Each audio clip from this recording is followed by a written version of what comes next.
Bom, conosco agora para falar sobre a decisão do ministro do Supremo Tribunal Federal, Flávio Dino, que determinou que 3 poderes revisem e suspendam os penduricários ilegais do serviço público, é a professora doutora de Direito Constitucional com pós-doutorado em Democracia e Direitos Humanos pela Universidade de Coimbra, Damares Medina. Boa noite, doutora. Bem-vinda, tudo bem? Boa noite a todos. Obrigada pelo convite. Tudo bem?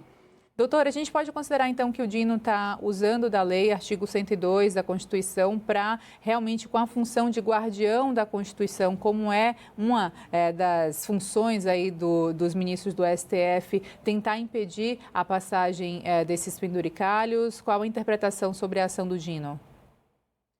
É uma medida cautelar monocrática que foi dada individualmente, que ainda tem que ser referendada pelo plenário do Supremo e que nada mais faz do que aplicar a jurisprudência pacífica do Supremo Tribunal Federal, que declarou a constitucionalidade do teto remuneratório. Vamos lembrar um pouquinho atrás, ainda no governo Fernando Henrique Cardoso, ele publicou uma emenda constitucional, né? Na verdade o Congresso publicou, que era chamada reforma administrativa, e criou um teto remuneratório do serviço público em geral. O que esse teto previa? Um valor máximo para o servidor público ganhar. Qual seria esse valor máximo? Como referência, a remuneração do ministro do Supremo Tribunal Federal, que hoje está em R$46 mil. Só que as pesquisas empíricas, ano passado foi lançado um grande estudo, inclusive sobre o próprio judiciário, indicam que 90% dos juízes, isso não é só no judiciário, os servidores públicos em geral, existe uma pequena parcela que ganha muito acima do teto. Em média, no caso da magistratura, R$66 mil. E a média do salário do brasileiro é de R$3.500. Se nós formos levarmos em comparação, o salário mínimo está em R$1.500. Então vejam vocês, quando nós falamos de gasto público, quanto que se gasta, se é estado mínimo, estado máximo, nós tivemos uma votação recente que alguns deputados votaram contra um vale de R$150 de botijão de gás para quem ganha, a família, até um salário mínimo. E nós temos essa realidade de uma parcela significativa do funcionalismo público que ganha super salários. Eu gostaria até de chamar a atenção do telespectador para o nome penduricários, né? Um nome bonitinho, mas na verdade está se burlando da Constituição. O salário é pago por todos nós. R$46 mil já é mais do que 10 vezes do que um trabalhador médio brasileiro ganha. Então, essa decisão vem dar cumprimento, eficácia ao teto constitucional remuneratório, que tem uma função moralizadora de fazer com que ninguém pago por nós, trabalhadores, ganhe acima desses R$46 mil. Doutora, vamos lá. Existe aquele malfadado para alguns direito adquirido. Essa decisão de Flávio Dino, ela já está gerando efeitos para os pagamentos, porque o salário desse mês já está pronto, a folha já rodou. Vai rodar uma folha ainda numa situação da liminar, da decisão de Dino. O plenário não vai ter esse... Hã? Ele deu 60 dias para cumprir. Não, vai rodar uma folha ainda na decisão de Dino, pode rodar 2, depende de quando eles marcarem lá a sessão. Como é que fica nesse período? Vem todo mundo para o teto do Supremo e aí zera todo mundo ali no teto do Supremo? Ou o direito adquirido vai ser chamado e aquelas pessoas que já estão recebendo esses penduricalhos de forma indevida vão ter aí os seus salários, só elas terão seus salários diminuídos? Como é que vai funcionar? Vamos explicar, então, para quem nos assiste, o que é direito adquirido. Direito adquirido é uma proteção constitucional equiparada ao ato jurídico perfeito. E na relação que o servidor público tem com o Estado, não existe direito adquirido. Existe uma relação de trato sucessivo. Então, a rigor, essa decisão do ministro Flávio Dino atinge imediatamente todos os servidores que estão na ativa e tem essa relação institucional de trato sucessivo com o Estado. O direito adquirido protege quem? Aquele servidor aposentado, que teve aquela remuneração de acordo com as regras vigentes quando ele se aposentou, porque, a rigor, ele contribuiu de acordo com aquela remuneração, a União também contribuiu, então o direito adquirido protege os proventos de aposentadoria que não podem ser mexidos por uma decisão ulterior. Essa decisão do ministro Flávio Dino, a rigor, vai alcançar mesmo as verbas indenizatórias. O que eles chamam de penduricalho, esse nome bonitinho, né? Como é que a gramática funciona para amortecer algo absolutamente inconstitucional. Diante do teto constitucional, muitos tribunais, muitas comarcas criaram cada vez mais adicionais sob o pretexto de ser indenizatório, adicional de sentença, adicional de férias.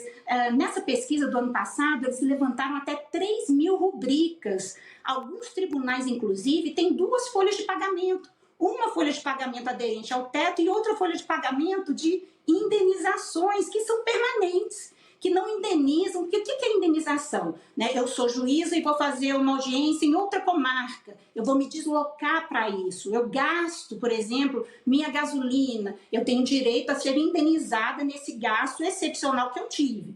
Adicionais que se incorporam permanentemente à remuneração não são verbas indenizatórias. E essa pesquisa mostrou que esses supersalários escapam não só do teto, mas até do imposto de renda. Então, vejam vocês, nós temos toda uma parcela que não é excepcional, né? Uma questão, inclusive a decisão do ministro Flávio Dino deixa isso muito claro, que é uma engrenagem permanente de burla ao teto constitucional. Não são casos isolados, são casos permanentes, e aí ele dá esse prazo de 60 dias para que os 3 poderes, não só o judiciário, mas o executivo e o legislativo também, se adequem a esse teto de R$46 mil, que é hoje a remuneração do ministro do Supremo Tribunal Federal. Lembrando que o direito adquirido de quem já se aposentou, de quem já tem essa remuneração incorporada ao seu patrimônio subjetivo, tem que ser respeitado.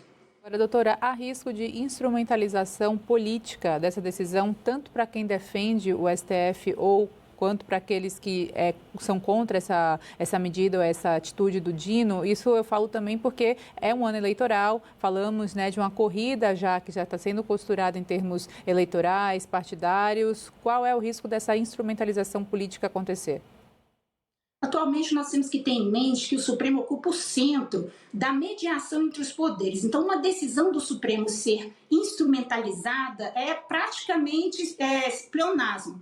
No caso especificamente do ministro Dino e dessa cautelar, me soa muito coerente com a própria postura decisória dele, porque ele é o ministro que tem suspendido as emendas parlamentares, que tem se proposto a vigiar como que o Congresso está empregando o dinheiro dos nossos tributos, do orçamento público. Então, parece mais do que coerente que ele também determine que o próprio Poder Judiciário, o Poder Executivo, cumpra o teto constitucional que remonta de 2009, muito tempo atrás. Agora, a instrumentalização para o bem ou para o mal, ela existe para além da posição que o Supremo ocupa.